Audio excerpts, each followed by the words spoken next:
Hi folks, we're going to take a look at number 2 from the extra questions from May 3rd. So here they want us to find the work done by a 30 Newton force in the direction of this vector, and the object moves from point A to point B, and it's assumed that all the distances are in meters. Okay, so let's recall how we find work. Work is the dot product of the force vector with the displacement vector. All right, so we can easily find the displacement vector here. So that's just going to be, so D is just going to be the vector from A to B.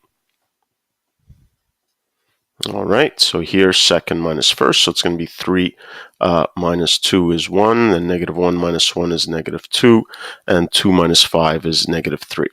Okay, so the idea here is I'm going to try to use the algebraic definition of dot product, because while they give me the magnitude of the force vector, and I can easily find the magnitude of the displacement vector, I'm going to try to avoid having to find the angle between these two vectors. Okay, now the work that needs to be done here, pun intended I guess, is that we have the magnitude of the force vector, and this vector here is not the actual force vector, because if you were to find the magnitude of this vector, it would not be equal to 30. So we use a little trick in order to get a vector that's in this direction, but with the magnitude that we want. And the way we do that is by turning this vector into a unit vector, and then just multiplying it by the magnitude we want. In this case here, 30. Okay, so the way to find a unit vector from any vector is to divide it by its magnitude. So if I take the magnitude, I'll just do this in my head. Magnitude is vector is going to be square root of 25 plus 1, 26 plus 4 is 30. All right, so the unit vector is going to be -2 over root 30. Okay, 1 over root 30 and 5 over root 30.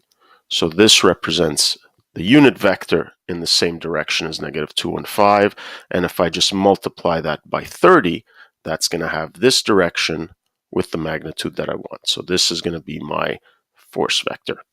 All right, so now I can input these into my equation. So my force vector is going to be -60 over root 30, 30 over root 30, and then finally 3 times 5, so 150 over root 30.